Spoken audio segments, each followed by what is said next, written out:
All right, hello everyone, and thanks for joining us today. I'm Paul Barthel from Changescape Web in St. Charles, Missouri, and joining me today are Ian Cantle from Outsource Marketing in Toronto, Canada, and Jeff Steck from Telerica Systems in Austin, Texas. And Ken couldn't join us, but he did provide us with some answers to the questions. So today's topic is local SEO for contractors and why it's so important. Contractor Lead Partners conducted a study recently that analyzed over 9,700 contractors and their Google business profiles and found some interesting results. And so I'm going to start with Ken. Study found that 14%, that's a lot when you think about it, 14% of the contractors they looked at didn't even have a website. So my question for Ken is, why is that a problem? That should be obvious, but if they don't have a website, I guess it's not obvious. And what is the role of Google in local SEO? So the reality is every business needs to have a website for a whole variety of reasons. One is, let's just start with trust and professionalism.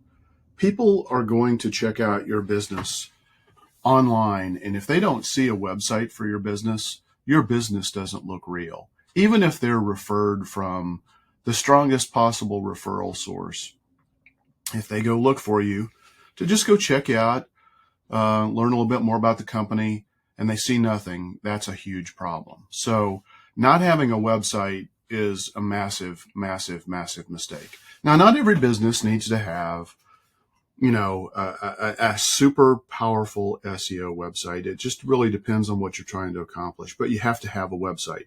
That's step number one. Every contractor, especially needs one, and they also need a Google business profile. The reality is that Google owns about 93% of all searches on the web, between image-based searches, video searches, and then just regular, typical Google searches, which those alone the Google searches account for over 60%, almost two-thirds of all searches. Then you add YouTube and you add Google image searches, and it rounds it up to 93%.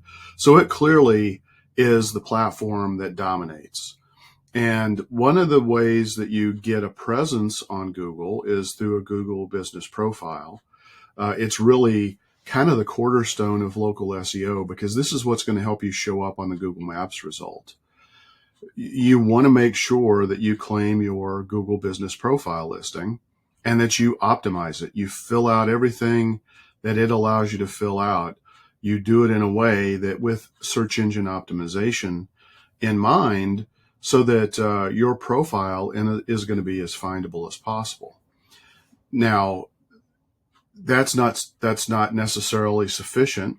Google business profiles, because they show up on Google Maps, they typically only help you in a 3 to 5 mile radius. And if you're in a very densely populated area like in downtown Manhattan, for example, there are going to be a lot of competitors packed within that space. So showing up in the 3 to 5 mile radius is simply going to be really difficult. But the other thing is, your Google business profile is what allows people to write Google reviews about your business. And if people are checking you out online and they can't find any reviews about your business, there's no social proof of what others have had experientially with your business, then that's a real problem. So getting your Google business profile set up is really important. Now, how does Google optimize for local search, especially around your Google business profile? Well, it really comes up with three basic concepts: relevance, proximity or distance, and then prominence. And so distance I've talked about, 3 to 5 mile radius. Again, always got to take into consideration how densely populated an area you're in, or how sparsely populated area you're in. If you're the only remodeling contractor in, a suburb of, 2,000 people, that's 3 to 5, 10, maybe even 10 miles away from the rest of the other metro area, you're probably going to be able to dominate that with a little bit of work.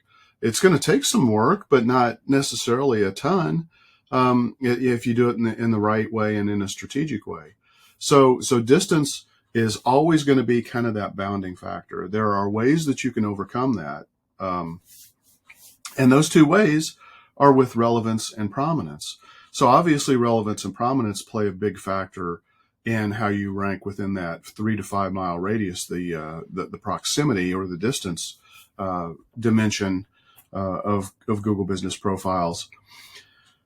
But relevance is really everything that Google can find out about your business online, which means if you link your website to your Google Business Profile and you have content for each and every service that you offer on your website, as a separate page, blog posts that reinforce the work that you do, location pages that reinforce the areas that you serve, all of that factors in to relevance. And then when Google looks at what do other sites think about your website, do they link to your website? Do they send signals in any way, shape, or form? Then that factors into relevance and also to prominence to a degree. So you really want to, it's not just done in a vacuum. Building a website's not necessarily sufficient. Having a Google Business Profile is not necessarily sufficient, especially now that Google has removed the ability for you to turn your Google Business Profile basically into a website. They allowed that up to about 6 to 9 months ago. That's no longer a feature of Google Business Profiles. You have to have a separate website. And you should launch it on a domain name that's easy and meaningful for people to remember. And so super, super important. Now let's talk about prominence. So prominence is really where you're talking about volumes of signals that are coming in. So there are these things called citations, and I know, we're going to probably dig in more deeply into these things. So I won't get super deep into that.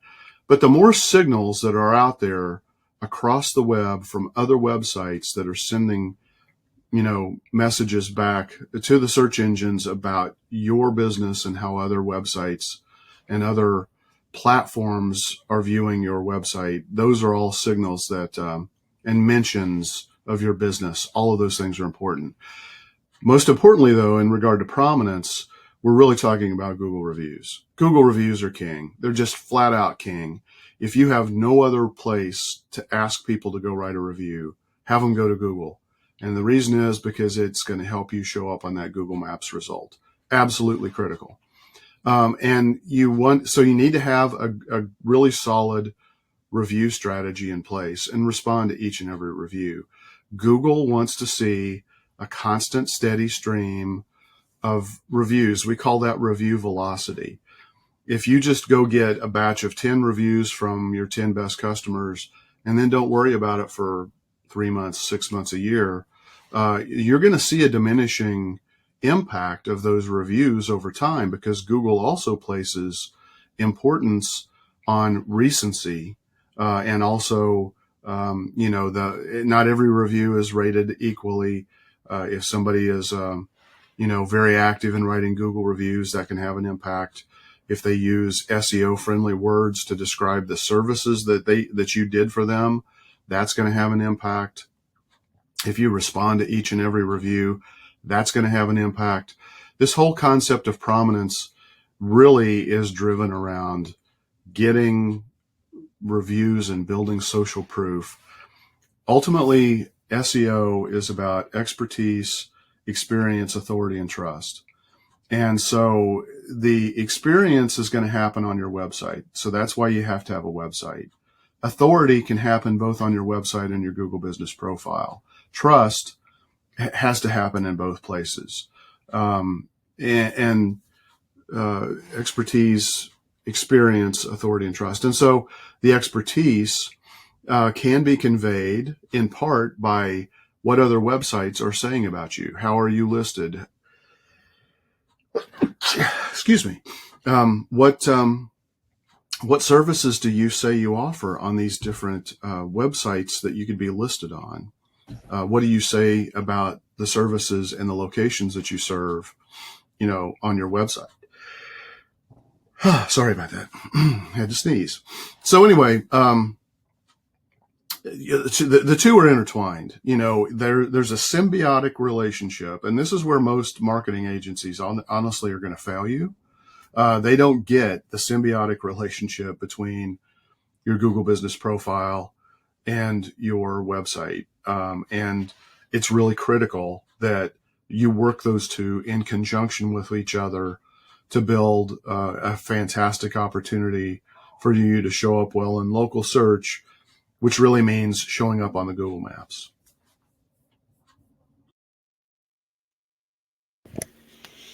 So one thing I would add to that when he was talking about the website is, we live in a world where a lot of people, people get younger. People get older, they don't get younger, and your clients They seem younger. your It's true. your prospects are going to be younger, and they want to either self-book a lot of times, or they want to at least request a time for an appointment on what we call a booking request calendar. And if you don't have a website, it's rather difficult to offer that, and that's just the world we live in. So that's another reason you really need a website. Anyone have anything to add to that? Yeah, I'll jump in a little bit. I think, we talk about, omni-channel or at least multi-channel a lot. And that really says, claim all of the properties that you can online that matter to your audience. But the website, particular to me, I still think of it as the central hub of the online presence. If you don't have a website, you're missing a huge, huge opportunity. And take it back to, your Google business profile. There's a lot you can do in there and a lot you should do in there. We're going to talk about that later, but it's still somewhat limited. They just took away the chat capability from the Google business profile, right? So if you want, and chats are huge right now. Chats are a great way to start to draw people in, to move them down your funnel. You can't do it on the business profile anymore. So you got to do it on a website, right? You do it on Facebook still with Messenger, but the website is a huge, huge opportunity to totally control. It's the one place that you can totally control everything in your business and how it's presented and how you lead people from one place to another. So I think you absolutely got to have a website. Yeah, and I'd add to that the one way I try to explain it to prospects and clients or just businesses I'm talking to is your website is the only property you actually own. It's essentially your brick and mortar online, right? You do not own your Facebook, you don't own your Google business profile. All of these properties are valuable to you, but your website is the only one you can control. And in a well thought out marketing strategy, just as you said, Jeff, everything should be pointing to your website because that's what you can control. You can guide people through their buyer's journey much more effectively on your website than anywhere else because you can lead them through it through multiple means. You can enhance your website with all sorts of great things like the chat, like video, all sorts of things. And just to reinforce something Ken said, he talked a little, I think he misspoke a little bit when he was mentioning the Google reviews. Google reviews are the most important reviews you can possibly get. And it's because people are searching for your service, right? And statistics show that if you can have more and better Google reviews, not only will they show up in your listings, but they help tremendously from a social proof standpoint and people's buying decisions. So those are really valuable points, and everything Ken said was dead on. Good stuff. I think the Google business profile also gives you the opportunity to pick up some of that social proof and move it over to your website. I mean, there are ways to put widgets on the website that automatically pull in the reviews.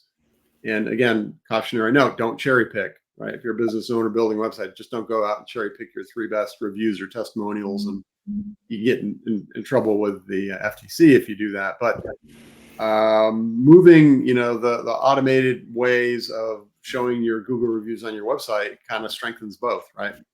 And it's that social proof that people have worked with you before. They sharing their experiences, and presumably they're all good. But if not, then strategies for dealing with that too.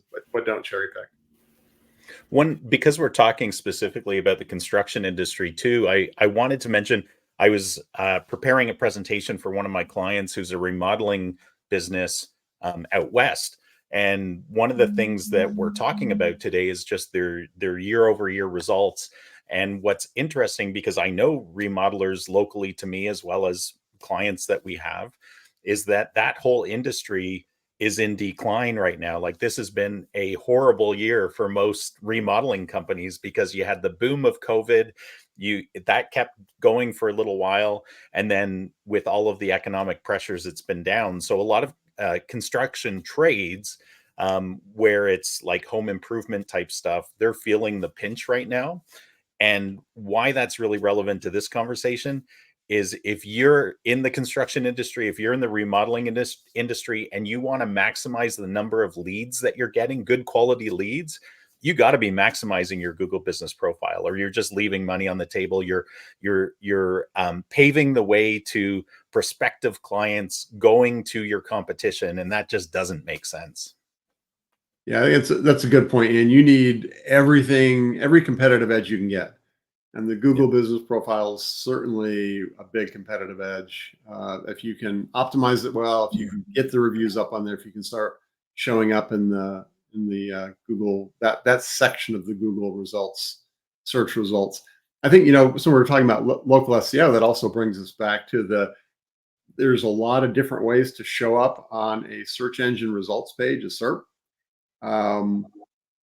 Pure SEO content on your website's one of them. The Google profile is another. Ads even show up on SERPs, right? And now the AI generated content's coming in. Google has a lot of different features for types of snippets they'll put on, showing products. There's a whole lot of different ways to do it. But the point I'm getting to is, the more of those you can claim, the less places you have for your competitors to show up. So take every competitive advantage you can, have as much thorough content. Ken talked about the relevance. Make sure it's relevant. Make sure it's prominently out there, and claim that space, work that space, make it your own. And then also going back to the website and the local SEO aspect of the website gives you a little more granularity, again, that control that you're talking about.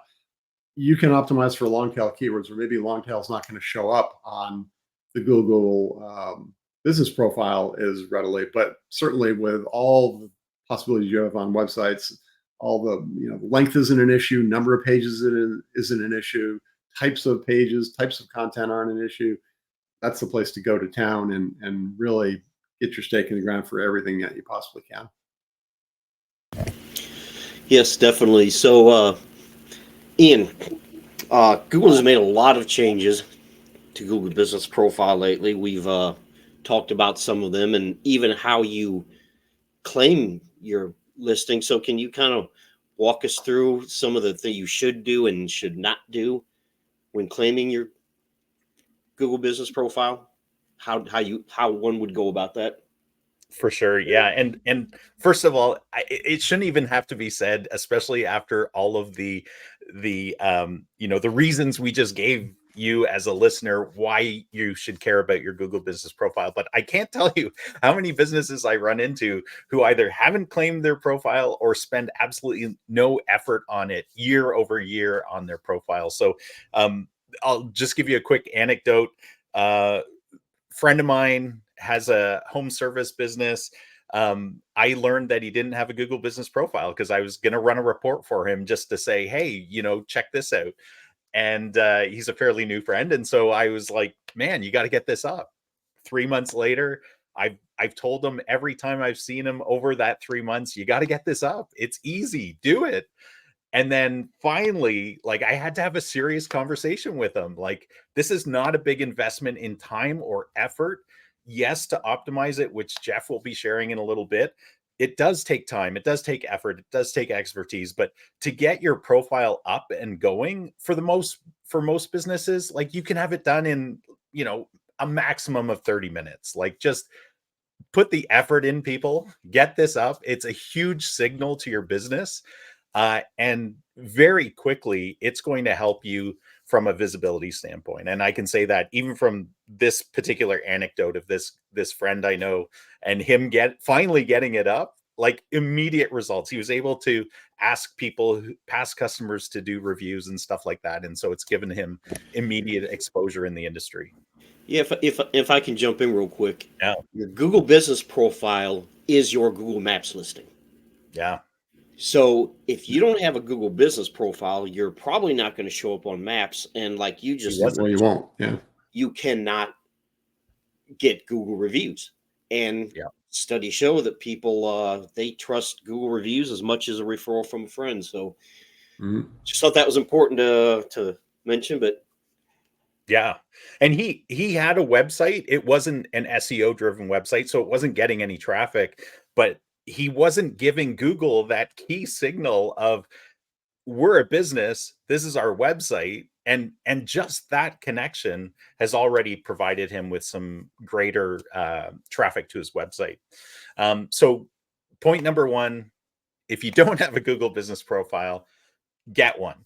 If you're not sure, Google your business. Go, and the best place to do this for the Google business profile is go into the maps. It's google.com/maps, or go to your app on your phone if you have a Google Maps app on your phone, and try to find your business. Many people do. So try to find your business, put your business name in there, see what comes up. If you're not coming up, the chances are you don't exist in Google business profiles, and you need to go through the process of actually creating your business in there. So follow the on-screen instructions. It will tell you how to do it. Google's refined this process, and I think it's actually quite easy now, way easier than it used to be, in order to get your business listed and to go through that process. One of the key big things I would say that businesses get wrong, and it's partly because it's been this moving target. Like, Google has not made this very easy for businesses to understand, but that's the difference between a service area business and a pin drop business, or an actual shown address. So it actually shows the pin on the map of where you're located as a business. This is a very easy discussion for brick and mortar businesses. Like if you have a restaurant, if you have a store, absolutely don't do service area business, do a pin drop, show address business. This will help tremendously from what Ken was talking about, which is that proximity signal. If you do a service area business, and I'll explain what that is. So you have your pin drop business, which is, we are here. Google shows the pin of exactly where you are. You also have the option of choosing a service area business, which is to say, you can say, hey, we serve all of these areas, but we don't want our address shown. And so Google will show, like if you click on, if you claim it, and if you set it up this way, Google will show your business with kind of this dotted boundary of, this business serves this area. This is tremendously unhelpful when people are searching locally for you. You will never rank better than the people that are showing their pin. That in the past, this used to fluctuate because Google had done lots of different algorithmic changes and stuff like that. But where we are today, pins will always outrank service area businesses in that geography. Like if you're closest to that person with a pin, you're going to find that person with that service with a pin. So think about that seriously. What's cool though is, as a business, so if you're a local business, but you also serve regionally, nationally, globally, you can also add service areas to your address shown address location. So that's what I would recommend to businesses. If you can show your pin, show it, and then choose the geographies that you serve, because that will also help you show up into the broader areas. And then there's lots of other strategies related to that, but that's going to help you tremendously. And that's kind of at your initial setup. And you can change that after the fact as well. One of the other tips is, don't try to scam Google. All sorts of businesses that have, I've talked to over the years, have tried to game the system, and the system used to be able to be gamed easily. You used to be able to do keyword stuffing. You used to be able to fairly easily set up multiple locations of your business in different towns or cities surrounding you, in not real addresses to some degree, right? You know, maybe an employee lived there, but it wasn't really a real address for your business. Google's gotten much smarter at this. So I'll be curious what you guys have to say about this. But my advice to businesses is just don't scam the system. Don't try. Like, the worst thing that can happen to you is that you'll get some momentum with your Google business profile. You'll start to show up on maps. It'll create good signals to your website. People will be calling you more. You'll be getting more leads. And then all of a sudden, Google's algorithm will penalize you, even though Google says they don't penalize you. They just don't send you traffic, which is the same thing, or show you. Don't do that. You can get your Google business profile suspended. You can get it removed if they think you're trying to scam the system. There's also a verification process. Once you set up your Google business profile, during that process, Google will want to verify that you're a legit business. And Google does this in varying ways. I don't know if they still do the postcards. They used to do postcards all the time, where you would sign up, Google would send you a postcard in the mail with a code, or a mailer. But that used to take 2 weeks to 3 months sometimes. And I haven't seen that for months. I think they still do it, but it's like the last resort verification process, because Google doesn't want to pay for postage either. So, but there's lots of other processes you can go through. Sometimes it's uploading a document with your business address and name on it. Sometimes there's even verification processes where you actually need to record a video on your phone as you walk up to your business. It shows the signage. You walk into your business showing it's a legitimate place of business, or a store. So there's different ways that Google will ask you to do this. Sometimes it's just a phone call. Google will actually send a call to your place of business to see if it's a legitimate phone number, and that kind of stuff. So you need to do that, though, because if your Google business profile isn't verified, then it won't show up on map listings. I didn't know this because I've never used this, but Paul, you shared this in the notes, that there's also this Google Business Profile Advisor, that if you go to business.google.com/advisors, that there's people that will help you set up your account now. I don't know how good or bad that is. Google has a tendency of not being extremely good from a support standpoint. But I'm curious if you've had any anecdotal evidence of how that works. Yeah, it's actually not bad. And I think part of the reason they did this, because you were talking about the difference between a service area business and a brick and mortar, is that we've run into some situations. It's really not the fault of the business, but business profiles that have been around for years, it used to really not make much difference how you set it up. If it was a service area business, brick and mortar, and as things have evolved, we have a client that they were set up, their address was showing, but they're actually a service area business. And when this was originally set up, it didn't really matter. Then they went in there and went to change their address, but it was the address was a co-working space. And now you can't do that, and Google's not stupid. And they recognized that, and they suspended the Google business profile and required re-verification. And this goes back to now, especially with service area businesses and certain industries like locksmiths, for one, where they want you were talking about the video. Now they want you to do that. You log in to your Google business profile and you take the video on your phone with the app. And then you say, you don't record the video and save it and then upload it. You have to do it right there from within the app. They're moving towards that, and they're starting to require it. And I've had to do that once. It was pretty easy actually, but yeah, it's feels like an invasive step. Yeah, but they're starting to require, and hey, blame the scammers. You know, that's one thing. I have my issues with Google, but in this case, this is people trying to scam the system and Google trying to crack down on it. Yep. Yep. And that's to our benefit, right? As consumers, as businesses, like the more scammers that can get booted off the system, the more it helps legitimate businesses. So I don't think and as consumers, it certainly helps us as well. So It does. I agree with you on that point, Ian, but I also think, my opinion, probably shared by a lot of other people, Google goes a little bit too far. I mean, let's acknowledge they're the 800-pound gorilla in the space. They own search.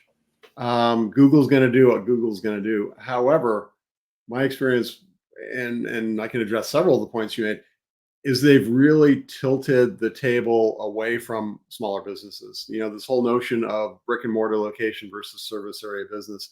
I mean, their intentions are good. They're really trying to think about the customer experience, the buyer experience. What they really want is, if you publish a location, somebody can drive up, walk in the door, and sit down and say, "Hi, I'm here. I'd like to meet with somebody."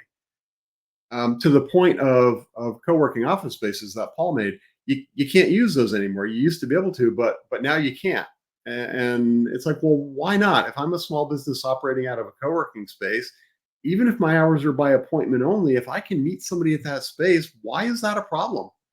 Why do I have to be a big business that has their own building, essentially, is where they're going now? Co-working spaces. I have a networking colleague and friend that owns one. He said, yeah, he had two clients that at the same time applied for Google business profiles. One got it, no problem. The other got it shot down. So there's a little bit of arbitrariness in there, but they could not get Google to understand. Google said, oh, you have to have a building with your permanent sign on the front of the building. So not a co-working space, not a rented space, not a shared space. So you're talking about now a painting contractor that's, you know, doing maybe $1 million a year has got to go buy a building to have a sign on it to get listed in the Google business profile. To me, that's Google going too far. But Google's going to do what Google's going to do. That doesn't mean say, screw it, I'm not going to have a Google profile. You still got to do that. You got to do whatever you can. If you can get the listing at a co-working space, do it, but you probably won't. But then your choice is you'll have to be a service area business. And the truth is, right, Jeff, that like we've all been doing this long enough that we know that what Google decided yesterday could be reverted, you know, a month from now. So don't just, I agree with you. Don't give up on it and do whatever you can is the point, right? Yeah. Take advantage of whatever Google has to offer to the extent that you can. Don't just say, oh, I can't, you know, I can't get my address, so I won't even bother with a profile. Profile is still important. Even if you're a service area business, you can still get reviews on it. You'll still get some local SEO juice out of it, but you are at a disadvantage. And in my opinion, that's something that Google's got to address, especially as the gig economy gets to be bigger and bigger, and you've got more smaller businesses. They can't have everything tilted toward big businesses. Yeah, well, and Google does allow. See, there's different types of co-working spaces. And if you're in a co-working space where I think it pretty much comes down to if all you have is a desk, they don't allow that. But if you have an office within a co-working space and you have a sign on that office space, then. And when they got shot down, they wanted a video and they specifically said, we want to see your sign on the outside of the building.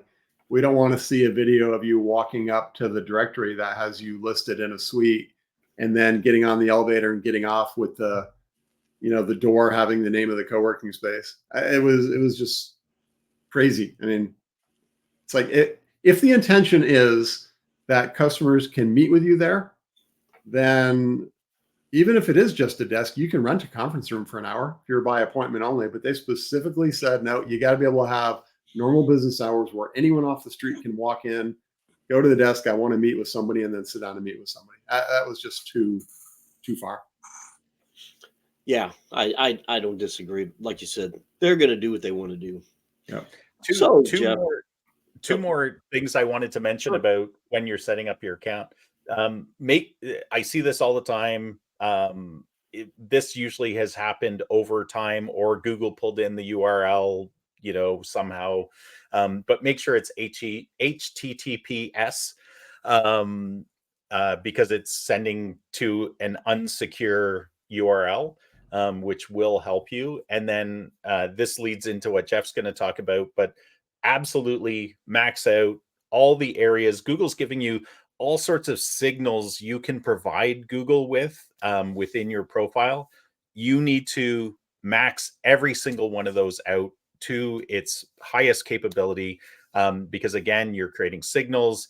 If you want, a single string to a can kind of telephone signal, that's what you'll get if that's all the effort you put in. But if you maximize and optimize all of the signals, you're creating a pipeline of, fiber optic cable to your business for Google that's going to help you tremendously.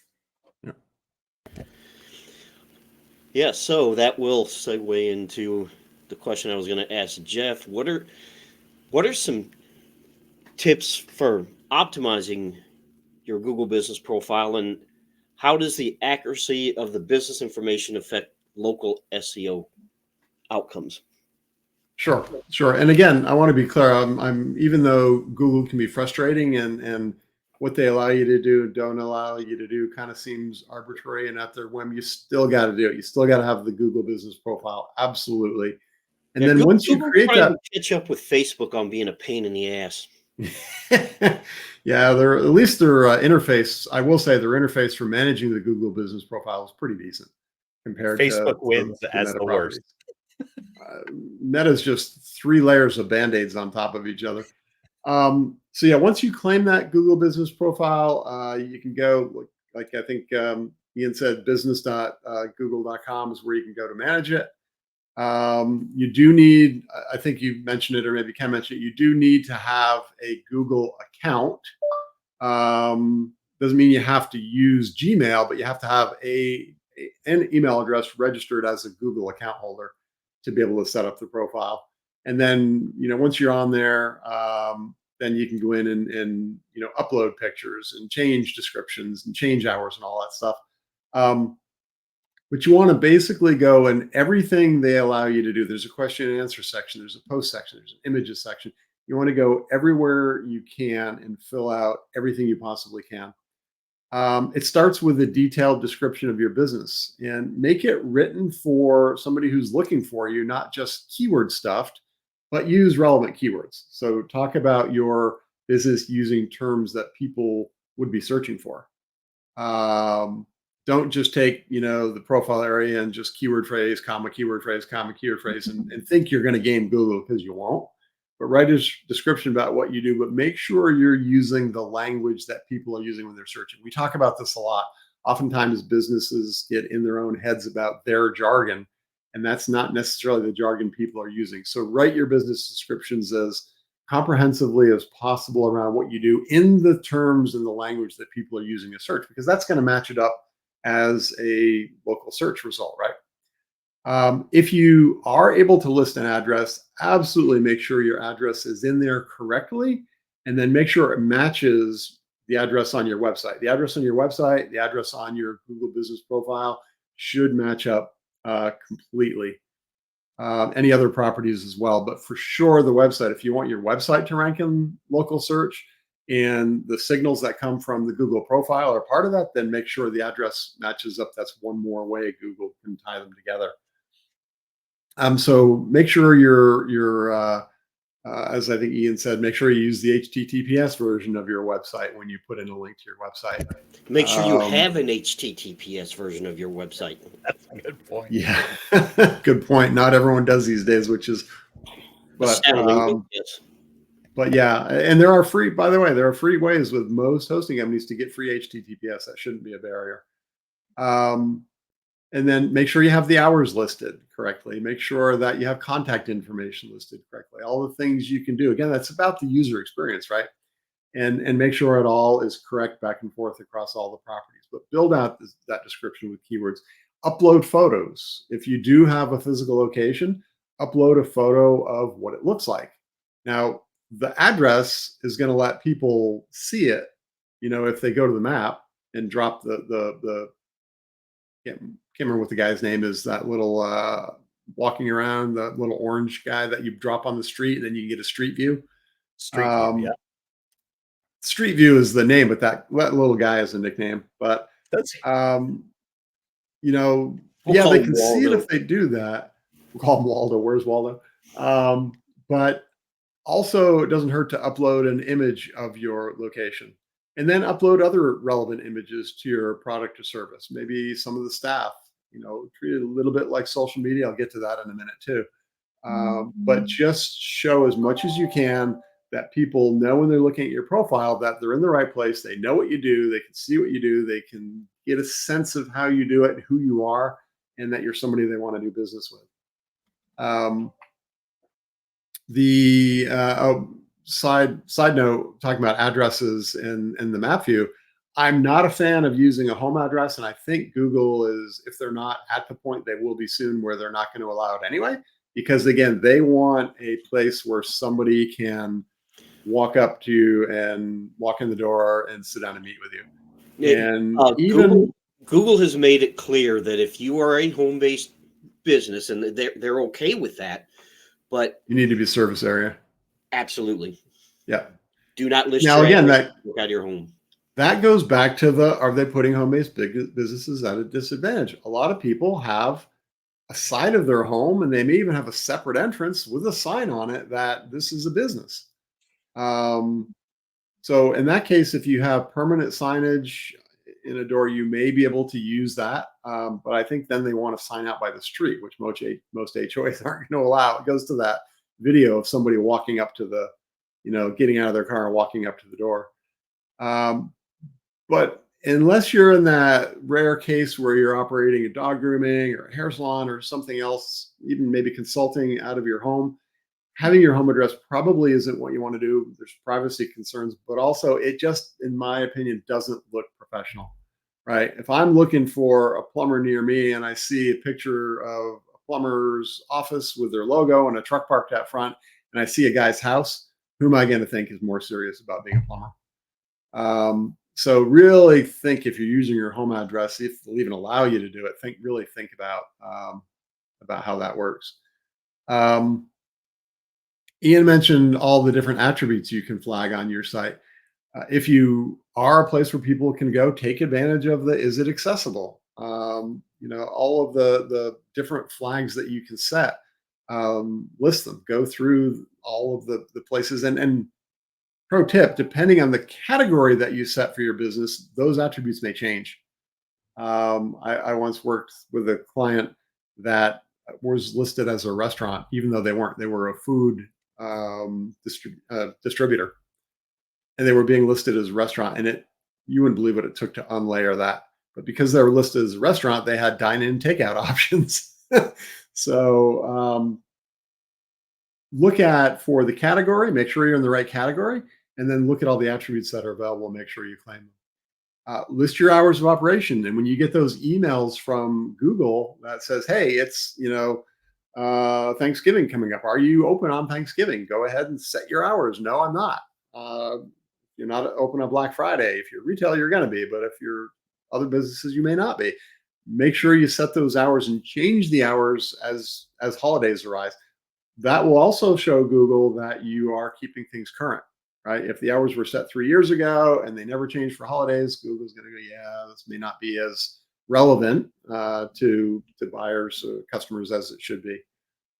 So list the hours and keep them updated.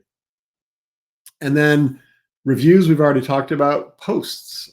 You can treat your Google business profile as kind of a social media of sorts, if you will. You can put actual posts of content and do that regularly. Do that a couple times a week at least. Again, that's a way of showing ongoing activity, just like SEO in general. If you're Google, you're a question and answer machine. Is this website going to be a better answer, or is this Google profile going to be a better answer to somebody's query than this other one? Well, let's see, which one was updated last week, which one wasn't updated for the past 3 years, right? That recency, that currency, that relevance to what people are looking for. Some of the signals that Google uses to evaluate that are how much things change and are updated. So add posts to the Google profile on a regular basis. They don't have to be as long and lengthy as blog articles on your website. They probably can and should be a little bit longer than a typical, social media post.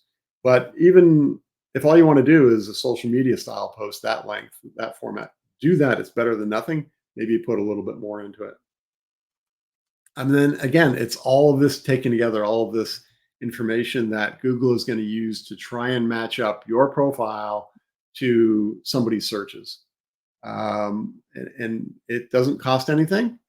So why not do it? It's just a little bit of time. And like Ian said, you can get a basic profile up and running in a half hour. You can build the rest out over time, and tie it into the other things. And just keep at it is the mantra. Just keep swimming from Finding Nemo, right?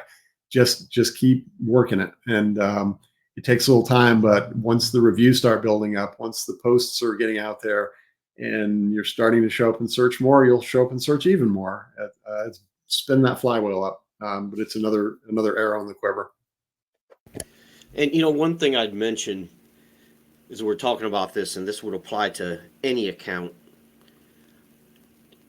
As a business owner, be involved and document everything, the logins, everything. We run into this all the time where some employees set that up 15 years ago and they're dead, or we can't get in touch with them and we don't know the login or the email address associated with it, because a lot of times, look, people are busy, and business owners, they'll just have someone set it up just to check off the box. And then, 3-4 years later, they need to do something with that account, whether it's Google Business Profile or any other account, and they can't access it.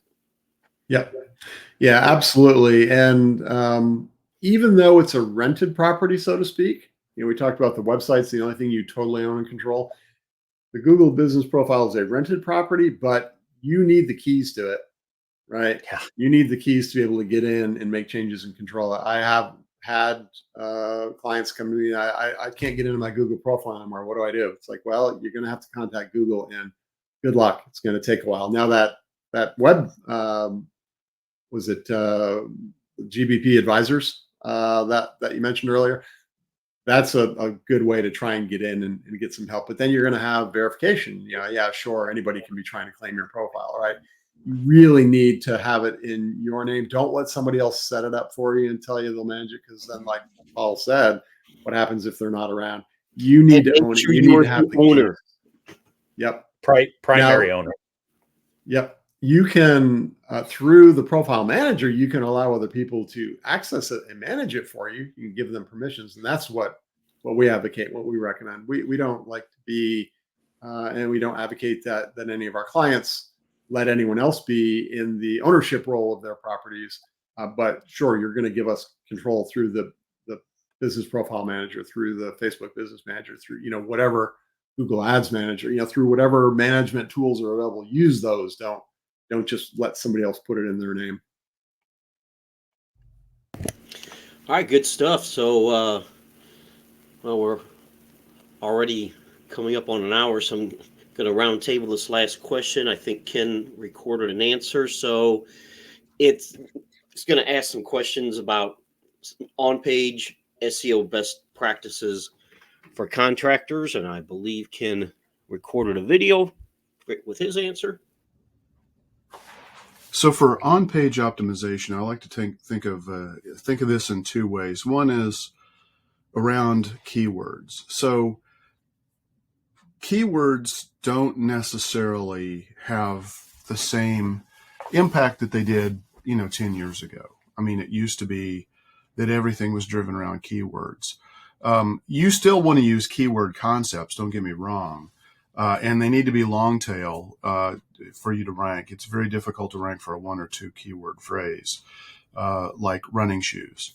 But if you have, running shoes in St. Louis, or custom fit running shoes, and then location, you're going to have a better opportunity. So to make this relevant to contractors, it could be James Hardie Siding. Okay, where you're going to compete against not only the company, but also every company that may provide James Hardie Siding installation or selling their products. But if you talk about, James Hardy Elite Contractor in St. Louis, now you've got a better opportunity to rank. So using that concept of the long tail keyword phrase and realizing that Google understands things semantically now, so that it's going to look at similar phrases. So even if you're trying to optimize for that phrase and that's kind of your focus of what your web page is really all about, Google may have other intentions and it may look at semantically similar keyword phrases. Now, having said that, you've got several opportunities for on-page optimization. Your title, this is the meta title feature. This is what's going to show up when you hover over the tab at the top of your browser. That's going to show up in the title. Your description. So this is the meta description, and so you write and you tell the search engines in the description, 160 characters or less, what that page is about. Now, the search engines may overwrite that, but still, it's just good best practice to go ahead and do that. Don't leave it blank. Don't let it happen by accident. Take control.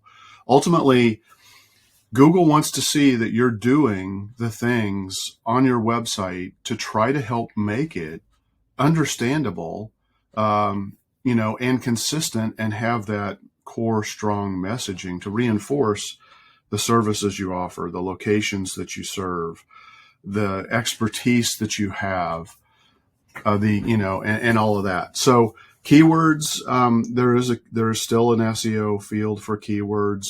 Really, as much as anything, that's to help you grade your own page in terms of how you're using the keywords in places like the title, the description, maybe page copy, the alt text, for sure. So the alt text, every picture that goes on your website, Google can see that it's a picture. It doesn't necessarily know what it is. This is also important for ADA compliance, website accessibility, if you will. The alt text tells the searcher, either somebody who has, like a visual impairment, for example, or the search engine, what that picture is. And so it just really is another piece of content and a way that you can describe what your web page is all about to just really reinforce that. Using the proper header structure, these commonly you might think of these as like paragraph titles. So you have what we call H1, H2, H3, H4, etc. And so you want to only have one H1 because that's the main header. That's the title on your page. The title at the top here, the meta title, I kind of think of that as the title of your page. The header is the title on your page. It's what the readers are going to read to see the structure of the content. And then you want to use H2s. Those are subheadings, that start to introduce the larger topics. And then you can, incorporate a couple of those, incorporate some H3s for additional subheadings, just to provide the structure of the content and make it easier for humans to consume and also for the search engines to consume. You want to use your keywords or variations of your keywords throughout the web page copy that you have. This, again, it's all reinforcing. You're telling the search engine, here's what I'm telling you my page is about. And now you've got to provide the proof that it's really about that. And so, you do that by incorporating keywords in all of these different core elements. Anchor texts, for links. So I know Jeff's going to talk about linking, but you want to use the right words that again have SEO meaning, that have good keyword phrase meaning to the search engines to reinforce what it is that page is about. The next thing is I like to talk about a little bit about your site organization because again, this is kind of on page. It's kind of the technical backbone and setup of how you've got your website going. And so, having social media sites integrated with your website, Again, not a huge deal, but it sends signals from, to the search engines that you've got other content in other places that can be powerful. You need to make sure that your website's set up to be crawlable. The anchor text I talk about is important. Your URL structure, how you name each and every web page, yourdomain.com/ James Hardy Siding Contractor St. Louis, for example.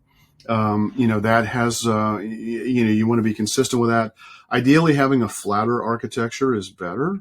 In some regards, you want to try to keep your content organized, and maybe you have pages that fall underneath pages. So you have, a hierarchy of those pages, but don't go crazy with it. Keep it fairly flat. Use your architecture to reinforce the pillars or the foundational pieces of content and all the supporting pieces of content that go along with that. And then, using the proper site mapping structure just to make sure it's crawlable. Make sure that there are no broken links. Broken links, kind of can cause real problems. And if you have web pages that are no longer appropriate, accurate, you've taken them down, use a 301 redirect to manage that so that the search engines know what pages to display instead of just throwing up, a broken link, which would be a 404 error. You don't want to have multiple URLs going to the same content. That's going to be considered duplicate content. That's just a waste. It's not necessarily a penalty, but you've spent a lot of time and effort creating pages that are largely seen in the eyes of the search engines as duplicate, and that's not good. And then, just the technology. I mean, this is a little bit old and out of date in some regards, but believe it or not, there's still websites out there that have some of this stuff with Ajax and Flash, and so think, keep your technology of what's running your website up to date for two reasons. One, it's a security vulnerability if you don't, but two, the search engines want to see that you're actively updating and maintaining your website. And so if you're using old, archaic tools on your website, that's going to have an impact.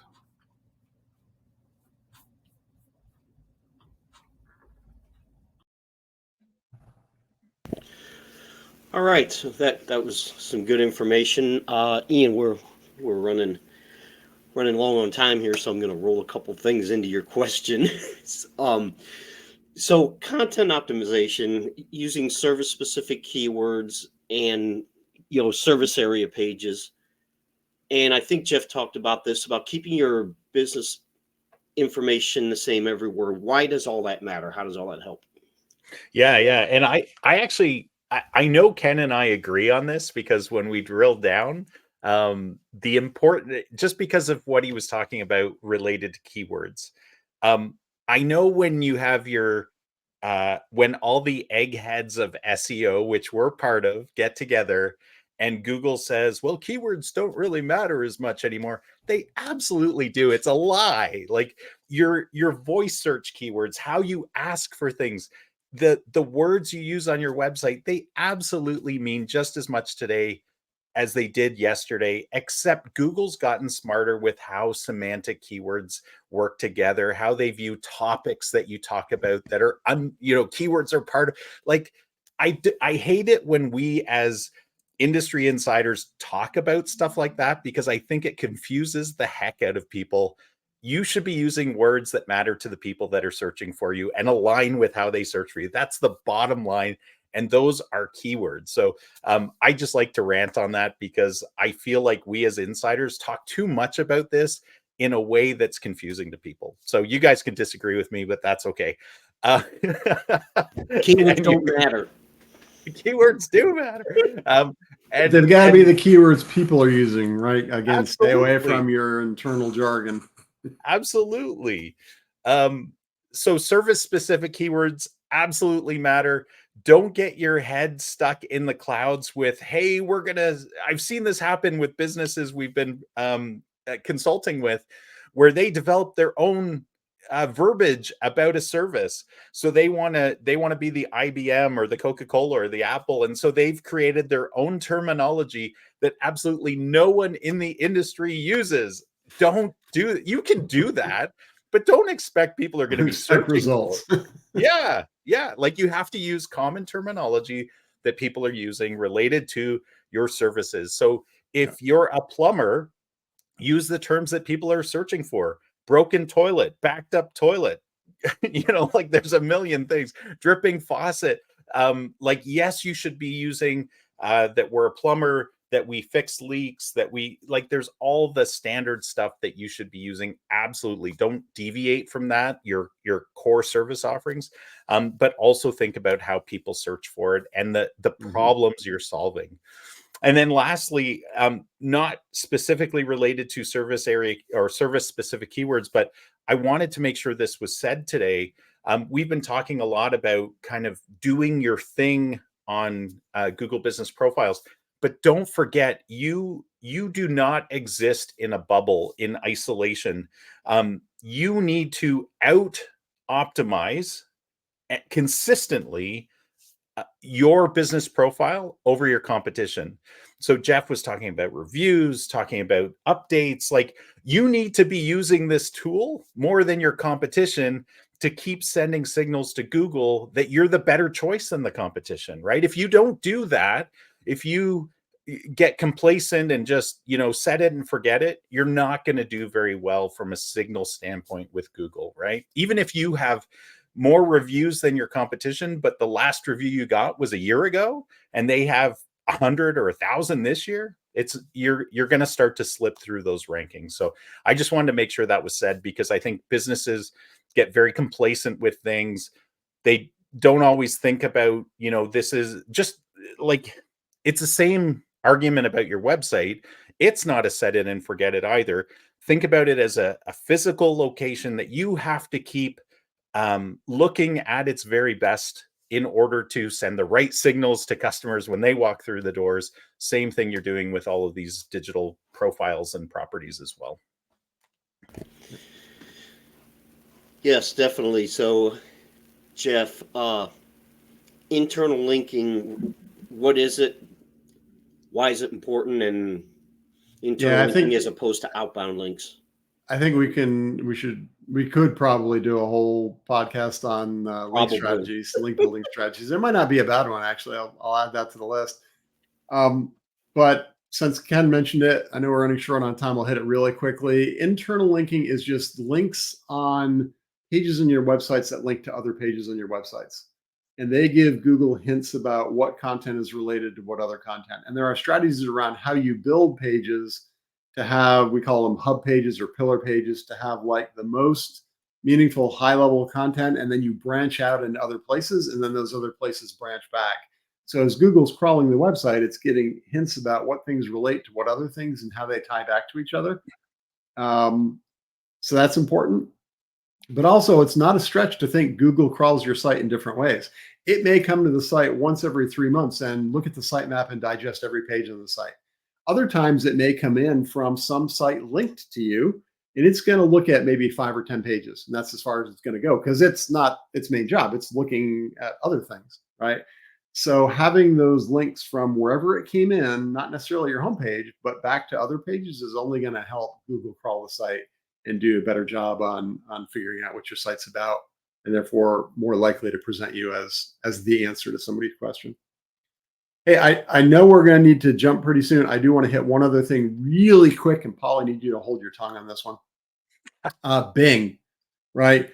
Bing, yep. If it's only 5%, 7%, 10% maybe of what people use for searches, anything you do in SEO is probably going to apply to Bing, except Bing has its own places for business.